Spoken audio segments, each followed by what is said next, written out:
age, mostly women, and how many people have never had the courage to speak up about what they've been through. And is there, I mean, this revenge porn term covers a multitude of things, but is there a common thread that runs through the experiences you heard? Yes, the theme is mostly shame and feeling a sense of blame on themselves, and it's really sad. I think that the government has a lot of work to do in this subject area. It's such a grey area. As you said before, the term revenge porn is the sharing of intimate images of someone in order to cause distress or embarrassment. But a lot of the time, there isn't necessarily a huge amount of intent. Some people may share someone's images because they might think it's funny. They might think that it will impress their friends if they share images of a new girl that they might be speaking to and think that it's cool and get them some lad points. So the law misses such a huge chunk of people and victims. There's so many grey areas, and I think this really, really needs to be focused on. What does the law say?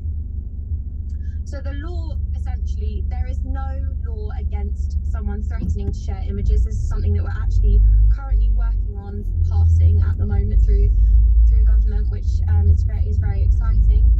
But yeah, the law basically says that unless the images are shared with a specific evidence to cause distress, that's when legal action can be taken. But what you find is a lot of the time women will go to the police and say, my ex-partner's threatening to share these images of me, this video of me that was maybe even taken without my consent.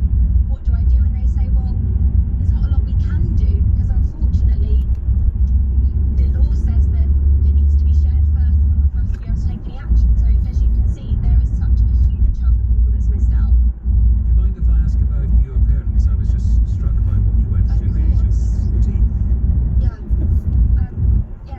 So my parents, obviously, you heard as well, the school actually suspended me for what happened, which, the older I get, the more I look back, the worse it is. I mean, it affected me so greatly, and it really deeply affected my parents, my family. We lived in such a tight-knit community, and everyone knew each other, and back then, it was only in about 2011, which is not that long ago, but so much has changed since then. My parents, they really went through hell and back with that scenario. My mum even had a fellow student's mum come and knock on the door, just out randomly, just came and knocked on the door and said, you should be so ashamed of yourself. Your daughter is, calling me names and saying how embarrassed she should be and how disgusting it is what happened. And to have my mum put through that, I can't even imagine what she went through as well. Is there anywhere that people can turn to for information or help when something like this happens to them? Yes, so there is a revenge porn helpline that's special, especially for these types of situations. You can call and ask for advice. Obviously, you can go to the police.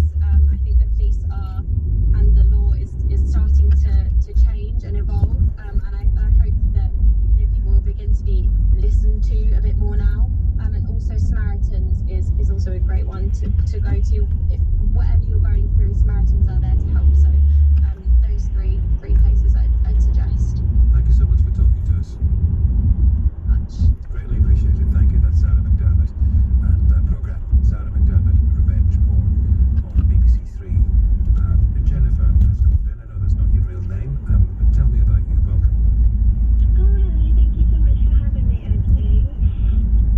So I just wanted to give a little story about something that happened in my high school. So it was only a couple of years ago.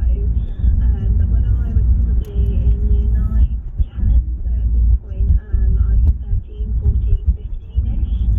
There was a couple of Instagram pages that were sort of going viral, and they were completely dedicated to exposing intimate pictures that had been shared around of girls and boys in the high schools that were in our local area. And obviously, as teenagers, everybody was looking at these Instagrams that were sharing these horrible pictures that are not meant to be seen by everybody. They're meant to be private pictures. What did you do? Well, I wasn't on any of them. To be honest, I didn't really do anything because I didn't really know what to do. Obviously, I told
this has recently happened to me.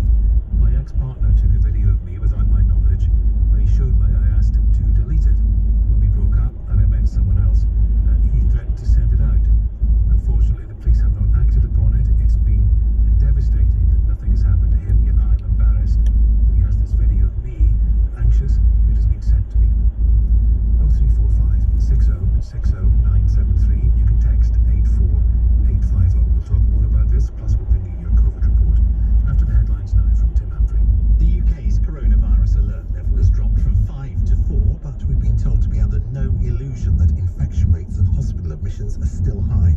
The four nations' chief medical officers believe the risk of the NHS being overwhelmed within 21 days has receded. Teachers are welcoming news no computer or algorithm will determine what grades their A-level and GCSE students get in England this year. After last summer's controversy, the Education Secretary says he's putting his trust in teachers in the absence of exams. All pubs in England will be able to serve takeaway drinks from April the 12th. Downing Street says outdoor hospitality is allowed, so people will also be able to buy a pint to go. And the weather, most places dry, with skies clearing tonight to allow widespread frost and isolated fog patches, cloudier and breezier across northern Scotland, a low of -1. Nick Ferrari at breakfast. LBC. Businessman and Chief Executive of Next, Simon now Lord Wolfson. Andy Haldane, Chief Economist at the Bank of England, has said he believes the economy could bounce back like a coiled spring. Do you concur? I agree. In most recessions, bits of the economy are ripped up and torn apart and will never come back. In effect, what we've seen is a hibernation of our economy. During that time, most consumers actually saved money, so a lot of consumers will be coming out of the pandemic with their savings in better shape than they went in. And do you see the so-called vaccine passports as being key to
conversation. It's been interesting. What we've heard so far, this is much more widespread than perhaps most people imagine. Oh, absolutely. I started the campaign back about a year and a half ago now after a friend of mine found herself on Pornhub without ever actually putting herself on there. Her phone had been hacked and it had been uploaded to a porn website. And I started talking about it on Twitter. I couldn't believe that it was something that was happening. And before, I think within about 48 hours, I had around 200 plus emails in my inbox saying that they had gone through the same thing. Their video ended up on a porn website and they couldn't get it down. So yeah, absolutely a lot more prolific.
mentioned earlier.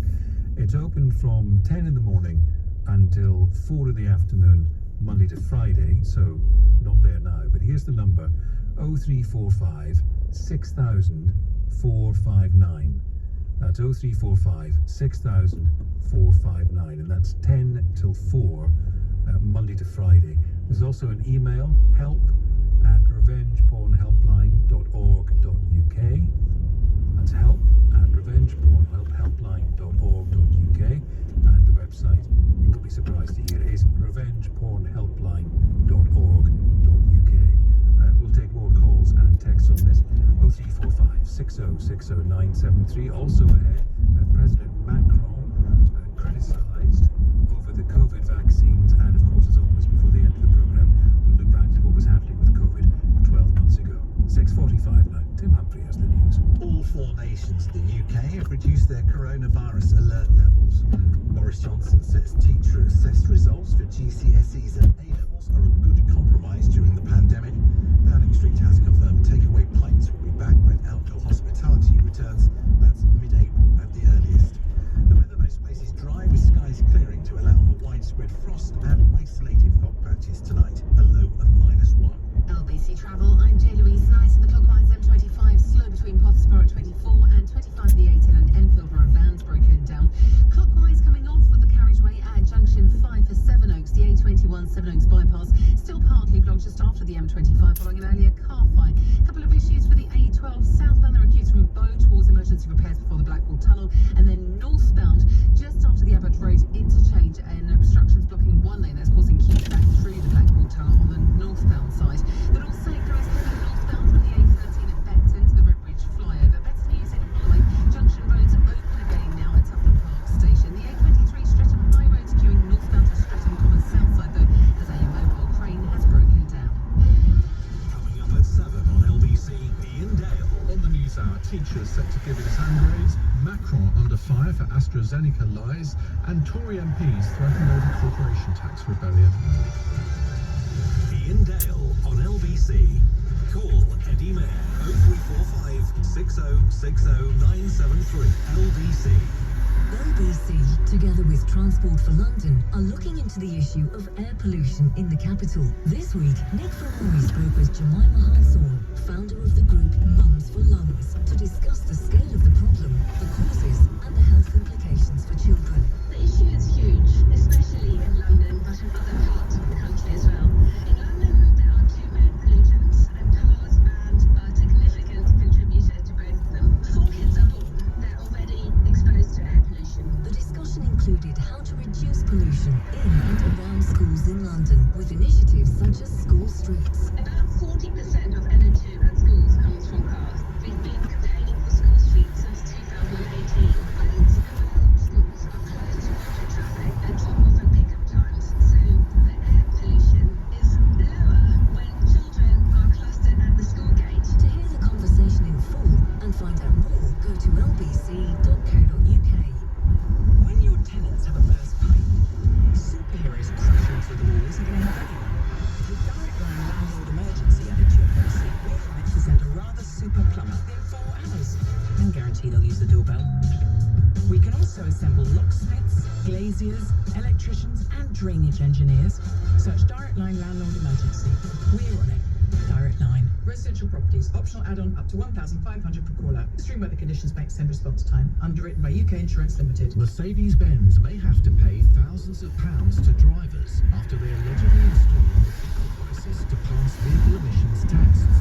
Did you purchase or lease a Mercedes diesel vehicle made between 2009 and 2018? Then you could be entitled to thousands of pounds in compensation, even if you no longer own or lease the car. To find out if you qualify and join the claim, visit Mercedes.